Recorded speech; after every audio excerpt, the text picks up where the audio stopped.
Okay, so hear me out. Have you guys ever watched Scooby-Doo? No. You've Yeah. never watched Scooby-Doo? No.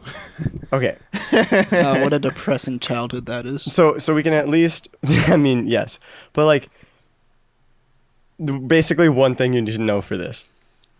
Shaggy, who's, like, Scooby-Doo's best friend, one of the main characters. He's super powerful. You know, no, okay. Get your mind out of the meme culture for once. he runs as fast as Scooby. Okay. Okay, so hear me out. I looked it up. Usain Bolt, fastest man alive, Yeah. runs at 27.8 miles an hour. Okay. My theory is Shaggy is faster than that. Yeah. Because if you look at how fast a Great Dane can run 30 miles an hour. Okay. Therefore, Shaggy is the fastest man alive. Yeah, but he's only using 1% of his power to barely Oh my god. He's not even using his power at that point. It's just him. He's just running, yeah. Like that was cool. Kind of. Thank you for Yeah. coming to my TED Talk. Oh. You want to hear my TED Talk? Yes. So, I was somewhere this week. I'm not going to say where cuz I'm Say not where. yeah, I'm not in the mood for exposing people or whatever. You But should say where. I'm not going to say where. Okay. But like the world is changing. There are there's become a lot less differences between male and female. Okay. Okay. But saw this dude somewhere, and I'm just gonna say somewhere, Okay. and he had a scrunchie, not only in his hair, but on his wrist. Oh. Yeah. Because, I mean, like, a lot of times, guys will have, like, their girlfriend scrunchie on their wrist. Yeah, but like in But, his like, hair it's too. in his hair as well. Yeah. Interesting. I didn't like it. Maybe he just wants to be a visco girl. It all started with the man buns. Yeah. That's where it all people started, wearing and now man we're buns, here. Yeah. Slowly down from there. Thanks, Alright. culture. Thank you, society. Very cool. But anyways, how's your guys' weeks? Anything more interesting than scrunchy guy? I saw 1917. Oh, I Is heard that that the was a good new- one. That's the new World War One movie, and apparently there are not a lot of movies about World War One. I loved that movie. Dude, I've heard it's like really good and like really well paced and all that good Dude, stuff. I feel like it was all shot on one shot. Oh, it was. Well, they made it seem... Yeah. Their goal was to make it look like it was all one take. Actually, they had like 15 different cameras. I saw a big old behind the scenes thing because Yeah. I'm a nerd. That makes sense Um, though, but like, oh my gosh. But yeah, it was their beautiful. goal was to make it look like it was all one shot. It was beautiful. I will say there was this like one scene, and it's not like a spoiler or anything. Yeah. But like straight up, guy was like crawling through the mud and barbed wire, catches his hand on barbed wire, and then like later in the scene, like he's crawling through the mud again, and like there's like dead bodies like everywhere. Right, Dead right. bodies, mud, and like his hand falls into a dead body, and Oh. like the guy's body is like Yeah. cut out. And like his hand falls into like all the organs and stuff. I was like, that's the foulest thing I have seen. Gotta watch those bloodborne pathogens.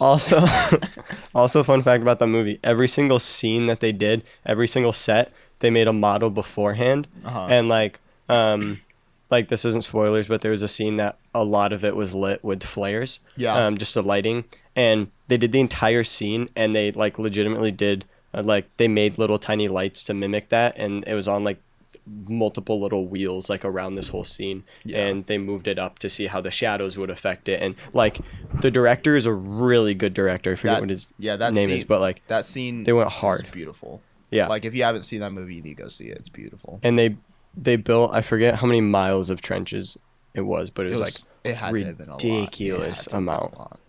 It was insane. The watching the behind the scenes makes me really want to actually see it. Oh, you have So- to see and it. spend money. Good to know. Yeah, I Only- mean, I'm only just gonna 10 wait bucks. till it's on like Netflix. Straight up, or it's only something. like $10. I would go see it. That's fair. That's fair. Noah, what about you? Anything interesting? Not much. It was a pretty boring week, but Saturday night I did find out that I'm gonna be a counselor at the camp I grew up at. Hey yo, What camp is congrats! The best camp. Lacan Camp, of course. that? No, it's Lacan Camp and Retreat Center. Nice. Yeah, no, that's exciting. I'm excited for you. It's gonna be a fantastic I'm very excited. summer. Yeah, I'm trying to think if anything interesting happened. Jacob, Noah, and I played Lego Star Wars Nice. almost all day yesterday. Was it the new one? No, it's the old The old complete one? saga. Yeah. It was fun, but I'm halfway ashamed of it because we spent all day doing that. I was only ashamed when I was like, I didn't get any work done today. But also went on a fun photo shoot yesterday. Hey, without me? It was the lightsaber one. Oh. You saw the pictures. I Maybe. heard that I wasn't I don't invited, but it's all good. I'm sorry. It was just quick because it was freezing rain and it was really cold last night, and we just wanted to get in and out of there. You're Shoot right. some I cool probably pictures. wouldn't even The put on lightsaber. cool clothes or anything. Yeah. And it was literally just the lightsaber. Like, Noah was there, but he was just kind of my assistant. Because, yeah, I mean, he didn't even go down into the ravine. Yeah, I was not dressed to like be climbing stuff. Yeah. But.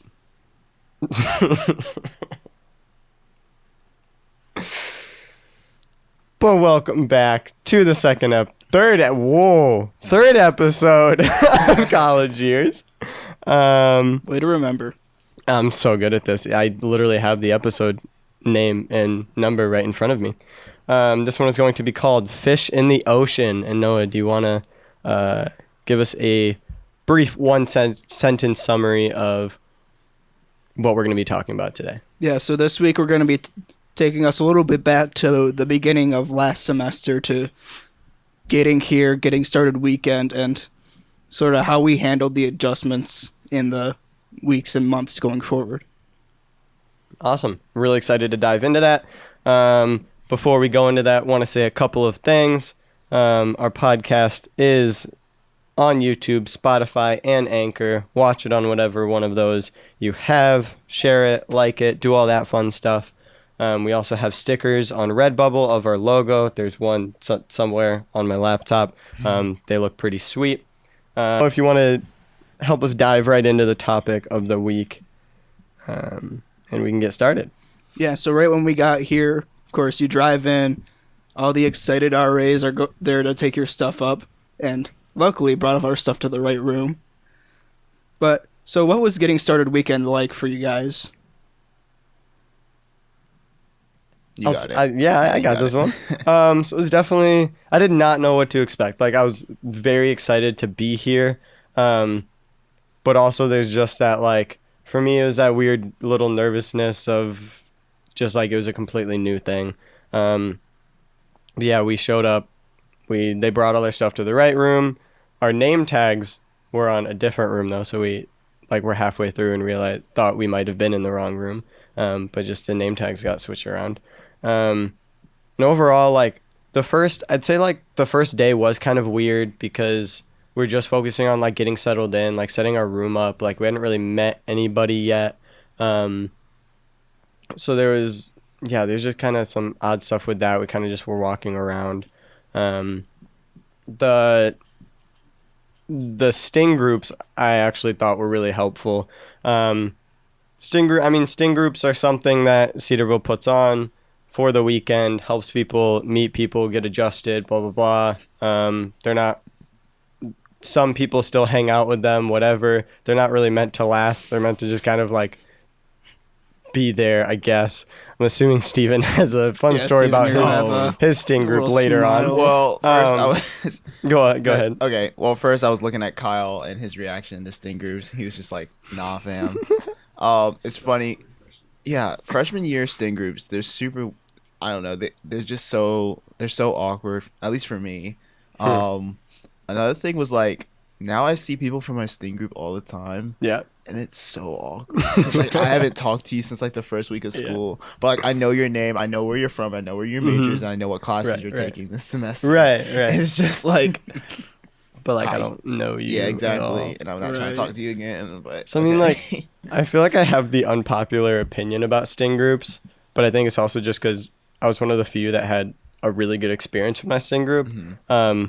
Right away, Hutch, we've talked about him on the podcast before. Hutch was in my sting group, and right away we were like, oh, we're both in Brock. We're both on Brock the third floor. Whoa, cool. And he's what ended up introducing me to your guys' hall and everybody on there, Micah and Kyle and and Mark in Best our roommate. audience. Mark, our special Game. audience guest today, Little sitting on special my bed. audience guest today.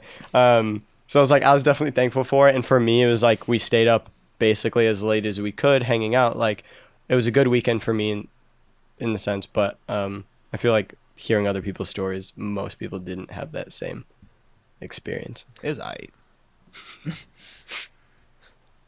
Yeah, so for me, singers were just sort of odd. It was nice for getting adjusted to being away from home. I don't remember all that much from them. I've like seen one of my sing group leaders a couple times, got to talk to her a bit.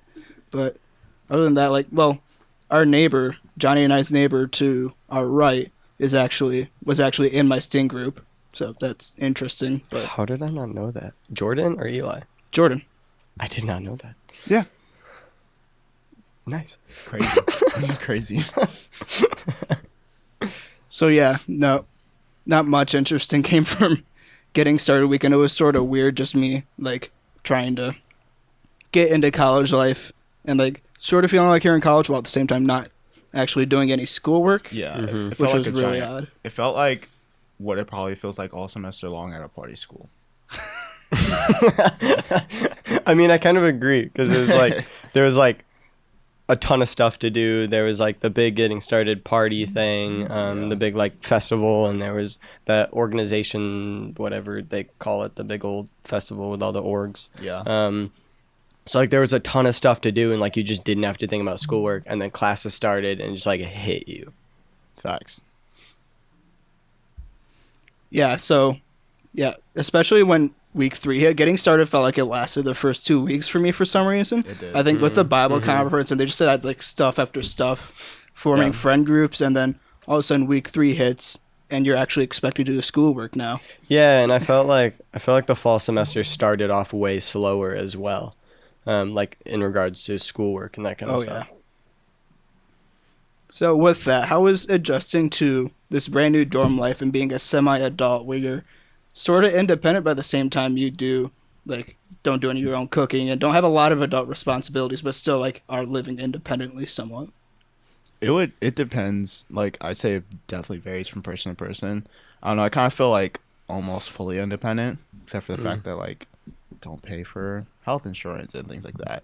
But yeah, like I would say adjusting to the responsibility. First 3 weeks I was completely irresponsible, and then like my grades like were kind of like, hey, we kind of need your attention, and so I was like, oh, and so like yeah, I would say it was hard for me.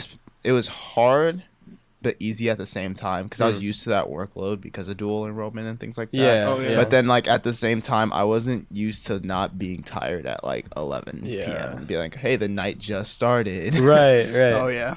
Yeah, no, I definitely agree with that. Like, I stayed up way later than I ever had before, and it wasn't just like staying up and talking on the phone or like hanging out or watching a movie. It was like I was out of my room up and like doing things. Yeah. And I think that was like a big adjustment. And there was like, I mean, I still feel like I agree with you. I still kind of feel pretty independent. Because there's like, yeah, we don't make our own food, but there's still like a lot of stuff we have to do. And I was used to I felt like the school load itself didn't really hit me that hard. Like that didn't really bother me. It was more so just like everything else on top of that, and the wanting to hang out with people and meet new friends and stay up till 2 a.m. sharing testimonies with people when you have an exam the next day. That was a night. I don't know all about all that. Definitely was sleeping. But yeah, it was kind of like a good and a bad thing, for sure. Yeah, so for me, like, schoolwork hit me really hard because I originally went in as electrical engineering, which means pretty hard classes right off the bat. So Calc 1 and Chemistry for Engineers both hit me pretty hard with work. I had to change up my study habits because I basically just cruised right through high school, so I wasn't used to studying. I wasn't used to doing a lot of the responsible student things. So that right there was pretty tough, and I had a pretty heavy workload as well before I dropped calculus. Oh my gosh. Nice. I mean, hey, if you don't need it anymore. It's true. I'll have to find some way to make up that math credit, but like, I don't need calculus anymore because I'm not a engineering student anymore. Don't take college algebra. I really don't have a choice. You can take intro to math, like Hutch is doing. Okay. So yeah, that hit me really hard. Got, low grades. Well, C is a low grade for me because I'm not used to that. So, Nobody Wasn't is used to that. until they get to college. but then it was made even harder by the fact that I like had no time management skills of my own. Because again, I was just used to like high school workload, which really isn't that heavy.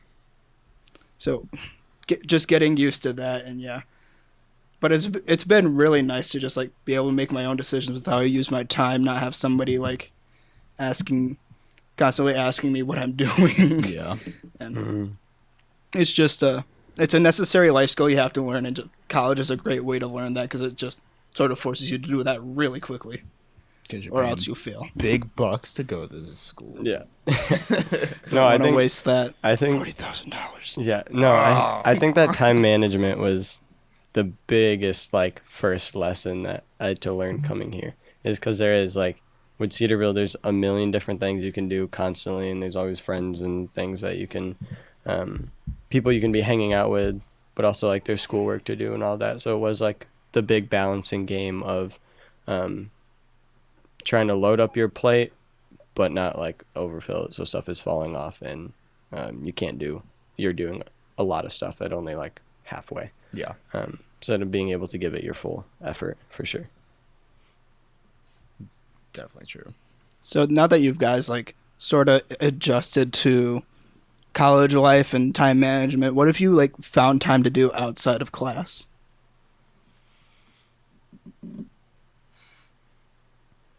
I guess I'll go first. When I don't have class and when I don't have homework, I sleep.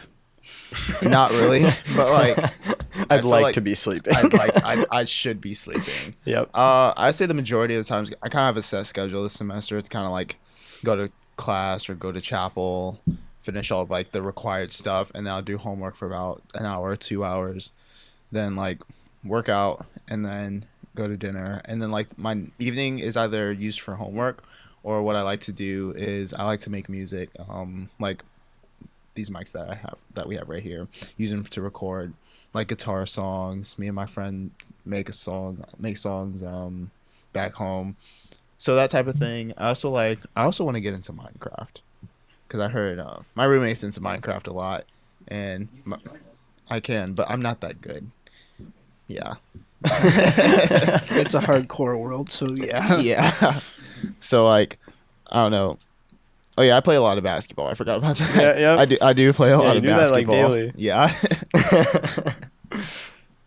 Yeah, I mean, basically anybody who knows me knows I'm super into photography and try to do that as much as possible. So that's probably one of the first things I think about if I don't have any schoolwork or class going on, or homework I need to be doing, of like, can I go do a photo shoot right now? And who can I take with me? So photography is a big one. Okay, you'll be in the next one. Photography is obviously a big one. I don't really know what else. Just kind of hanging out and doing whatever. New friend groups you developed over the last semester. Yeah. I say friend groups is kind of like a broad term because like I do a lot of things with different friend groups. Like some That's friend right. groups, I legit just only see them when I play basketball. Some friend groups, mhm. like I bring them everywhere. I remember like what was it, Friday night? We had like a game night, and Oh, yeah. Usually I don't do those type of things, but yeah, Mhm. I had a game night Friday night. So like stuff like that, you know, it's like it's one of those things. If you're not in college, it's kind of hard to explain to someone that's not in college what you do with your free time. It's kind of just like Yeah. random. Yeah, because it is like, it's very random. It's whatever is like, a lot of it's spur in the moment. A lot of it depends on what other people are doing as well sometimes, because if people are like, do Yeah. you want to go play cards or whatever, they go play cards. Or like Noah and I's Friday night was Josh being like, hey, do you want to go get food and go to a coffee shop and do homework? So that was Friday night. Yeah. Yeah, that was. Yeah. So we went and did that, and like I wasn't planning on doing that. So a lot of it is unplanned, and totally random. But Sometimes that random can be a good thing and bad. Absolutely. Because I know one time, I knew I should not have done this, but like, I think it was like Jacob, small Jacob. He was like, hey, you want to go to Walmart? And it was him, my boy Bradley, and my boy Trey. And I just couldn't say no. mm-hmm. But I knew I had to get up at 6 the next morning. And it was already midnight. So I was like, sure. Boy, was I hurting the next morning. I think it totally is one of those things that's like, it can be really good because it gives you something to do. You can have that fellowship. You can hang out with people. Yeah. But then also it's like, when it's random, there's not necessarily like a set end time for stuff. Mm-hmm. So you end up like doing stuff for way longer than you expected, when you think you should have been doing something more productive. But So I am involved with an organization called the Hands of Hope Foundation, which we do 3D printed prosthetics for people of the live different community where they don't have hands or not entire arms. I don't think we have those, but like who lack wrists or anything of that sort. We sort of research and build for people, and we use that as an opportunity to administer to them as well. That's really the only like formal org that I'm a part of, and that usually takes 2 to 3 hours a week out of my time when it's actually going. Hopefully that gets going soon. Explain to the audience what an org is really quickly. So it's an org is what Cedarville people call organizations on campus, because Cedarville people really like to shorten everything or just make stupid names for them. Or add cedar to the end. yeah, I'm surprised they're not called cedar orgs. I know. But I basically, don't understand that. Basically, an org can be like a group of people doing literally anything or everything. There's like photography orgs. There's people that are doing Hands of Hope stuff. Micah does a drumline org. I'm a part of a leadership org called Alpha Chi that like we do dinner once a week, and then we do just community service stuff. And there's I don't know what the number is for Cedarville, how many orgs there are, but there's hundreds, right? Oh, there's a lot. Yeah. I mean, you just have to look at the org fair during getting started. It's just so much of the campus is taken up by all these little tables. Yeah, yeah. So besides Hands of Hope, do you do anything else? Not really. Sometimes I like to write a little bit. I never find the time or like a thought that's long enough to write something substantial about. It's been sort of nice with this show taking on like writing responsibilities, writing descriptions, and writing the titles. But I want to try to get into that, but my time is often so broken up, or I just do it on a whim and I only get like 2 or 3 paragraphs out of it, and it's not insanely coherent. That's why with my Instagram I usually do like super like big, long paragraphs captions, is like because that's like sort of a bit of an outlet for my writing. So, but other than that, like I play video games, I watch shows, I do whatever your normal college student would do. So yeah, I like that. Also, I quick mentioned that I forgot about the org I was a part of, and I mentioned that, but I'm also doing a lot of ministry stuff right now with Guatemala, and some other stuff I'll be able to share more on in hopefully a later episode, but that's taking a lot of time as well. You want to explain the duck? Oh yeah. So at Cedarville, every engineer does the cardboard canoe race, where we basically have, I forget the amount of time, a certain amount of time. They give us a roll of tape and a certain length of cardboard, and we have to build boats out of them for the engineering profession class. Every freshman does it. So It's basically the initiation. yeah, getting you into engineering. You'll get to initiation at Cedarville. And of course, the person who switched his major was a part of one of the teams that sunk. So our professor generously gave us these wonderful little mementos.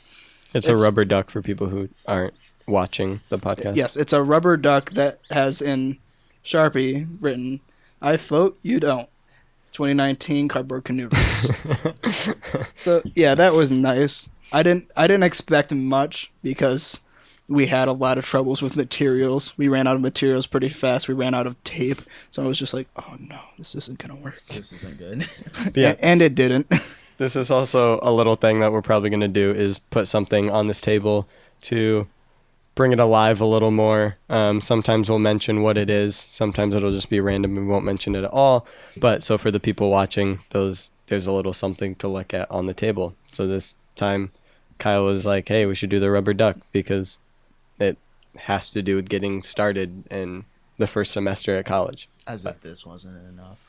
Okay. Steven just pointed at his face. I mean, all right.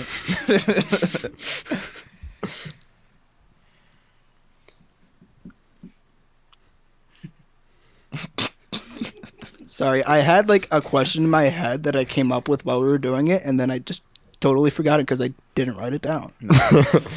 That's totally fine. Tough. Yeah, I guess we can. Hopefully, we talked about that coherently. It was very conversational.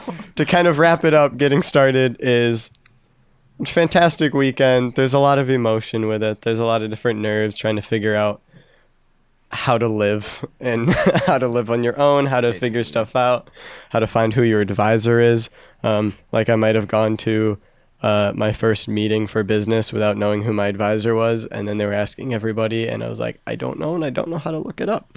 So I spent like half an hour trying to find it on one of the like 20 Cedarville websites that could have that information. Yep. But yeah, overall, I think the first semester or like the start of a new season in anybody's life is not always going to be easy. It's not always going to be super smooth. And especially last semester, it wasn't just doing school. It was doing school and figuring out all that other stuff as well. But yeah. To move on to our questions, we have a couple questions. For this week, keep still sending your questions, DMing either of our Instagrams or the College Years Instagram. We put it on our story every once in a while, but feel free to just DM us as well for a chance for a shout out. So the first one comes from I'm still not a vegan again. It's been 3 weeks. She still is not a vegan. Maybe by the end of this, she might be a vegan. She has been a vegan for a long time, so I don't know. I don't think anything's going to change. But yeah, Lucy, I'm still not a vegan, asked us, what's your favorite Lego game? Lego Star Wars The Complete Saga is the only Lego game. Yeah. Really, it's the only one I've played extensively, so that's what I'm going to say. Yeah, I literally, like, I'm not a video game guy, which is why I said I'm just now getting into Minecraft. Like, I played Fortnite with my brothers when I was at home. Okay. I'm just like, hey, Fortnite's not a terrible game. But that's my opinion. Debatable. Hey. Know your place. Okay, Steven. I guess we won't take you on the next photo shoot. I guess not. I'll make my own photo shoot. Why? Anyways, but yeah, Lego Star Wars is a game that I've played, like when I was a child. But yeah, that's the only Lego Lego game that I've ever played. I got you. All right. So, surprisingly, I thought Lego Rock Band for the DS was pretty good. Wait, is Rock Band the game where like is it like Guitar Hero almost? Yeah, it's like Guitar Hero. How do you do that with But- Legos? So Yeah, I don't know it how was this on a works. DS, so it was literally just like you're pressing a couple buttons, like you didn't actually have the guitar or anything else. That's like a really old one that I remember. Cash grab. I remember it totally was. Oh, yeah. It's like if I were to play it now, I'd probably think it was junk, but I liked it just because it was Lego and I loved Legos when I was little. There was also one that was like those like top down, like the Age of Empires, Supreme Commander kind of style where you're like building the little city and then going out and stuff. There was a Lego version of that. Basically, I totally forget what it's called, but I remember really liking that one. Lego Clash of Clans. But But I mean, Lego The Complete Saga has to take the cake. Lego Star Wars The Complete Saga has to take the cake. That's a fantastic game, and we played it for way too long yesterday, and it still held up as being a very good game. And we only made it like a third of the way through it, maybe. We got through 2 episodes. Yeah. And we didn't even get into through it. like trying to 100% the game and get all the extras and stuff. Nah, we were just having fun with it. Those extras are fun though. I've played some of them and they're great. Yeah. So for another question that kind of actually plays into what we talked about today. From Lit Hoopman 23. David. Favorite moment at Cedarville so far? Okay, since I've thought up mine, it was definitely my birthday. Like a day before my birthday, a family emergency happened, and that kind of messed me up. So like my birthday, I did a lot of stuff. Mainly, I remember going out on that photo shoot to the silos. That was so fun. Then we went to Waffle House, where me and Bradley were flirted on by a weird waitress. That was kind of odd. That was yeah. That was a fun experience. And then like finally, I went to a Disciple concert with 2 of my friends, and it was just a great day overall. Yeah, that was my favorite. Yeah, that's Cedarville awesome. moment. I like that. What about you, Noah? I'd say for me, probably one of my favorite moments is just like going to the silos and getting all those really nice pictures by Jonny, the photographer Yeah. himself. I finally have posted every single picture from that photo shoot of me. Really? Yeah. Shoot. We need to go for another one, is what you're trying to say. Oh yeah, for sure. Okay. When it's not insanely wet. Yeah. I mean, yeah, just bundle up a little bit. When the silos aren't nice and moisty. Yeah, we don't want it to be slippery and unnecessarily dangerous. Keyword unnecessarily. Yeah. So my favorite moment at Cedarville so far is it's hard to like pick one moment or one day that like makes it my favorite, because a lot of times I feel like weeks can blend into each other, and days can blend into each other. It's hard to pick one. So like, I mean, most of the photo shoots I've been on, I've absolutely loved. Honestly, probably one of my favorite ones was shooting Jacob Odie's proposal. Was probably honestly one of my favorite days of last semester, because it was just like a good day throughout the day. I had a lot of fun with people, and then I was able to go capture such an important moment. Shout out to Keenan as well, because he was the second shooter for that one.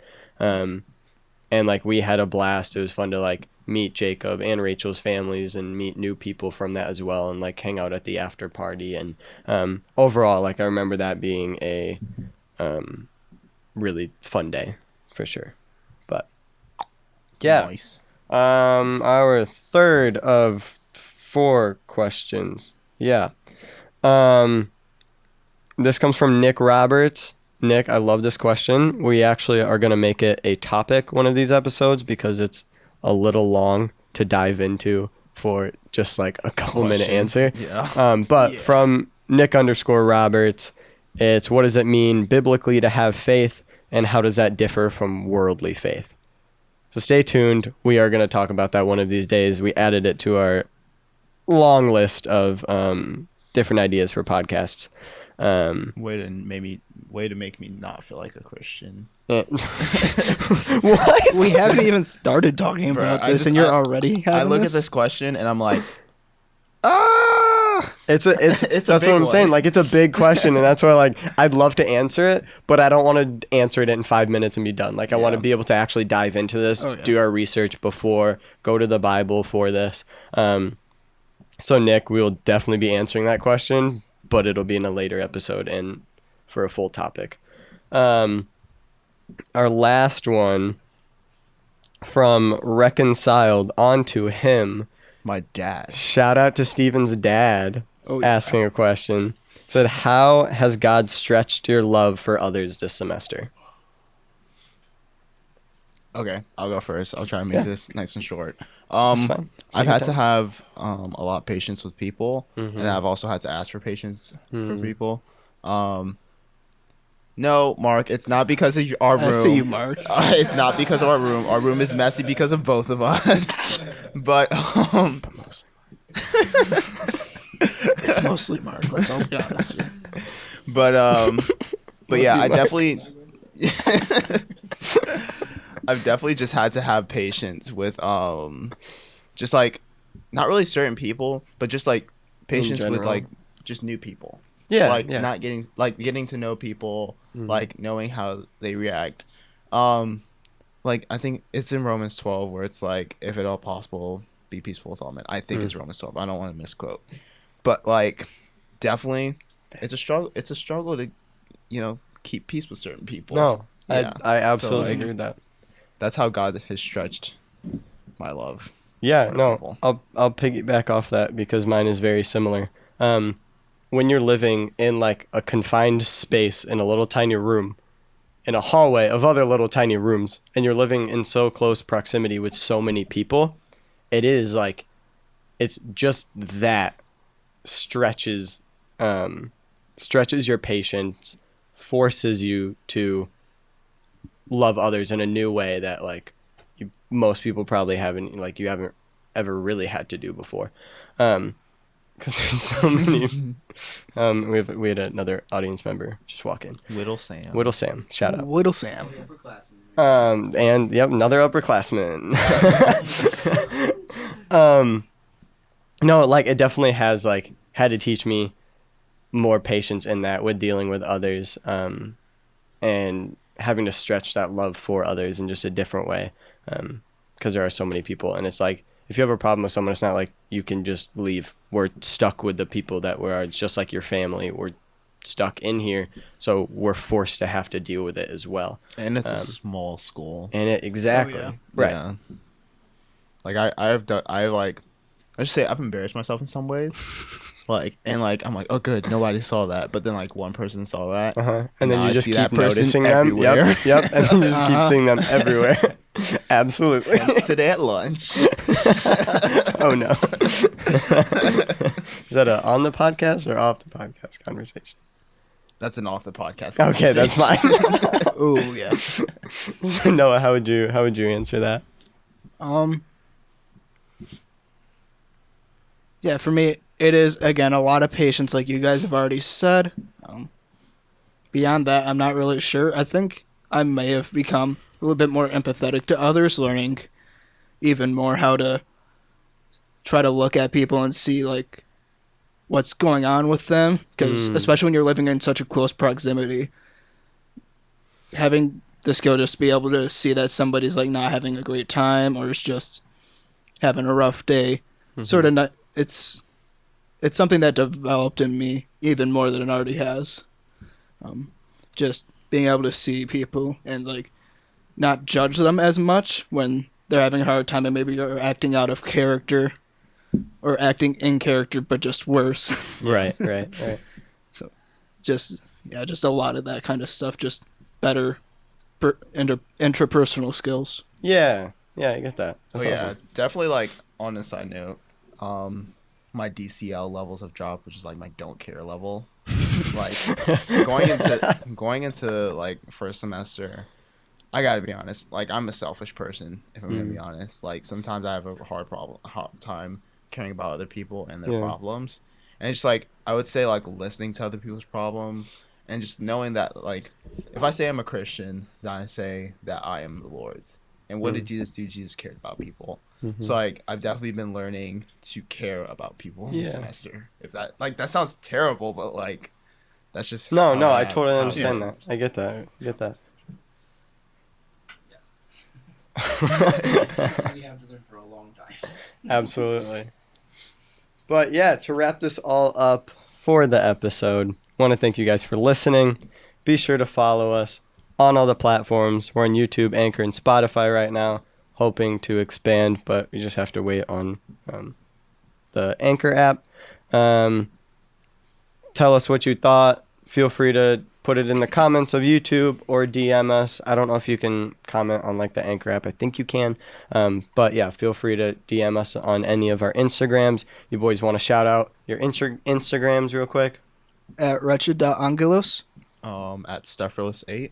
All right, and mine is at Anchored Sonder, and our college years Instagram is at College Years Podcast, I think.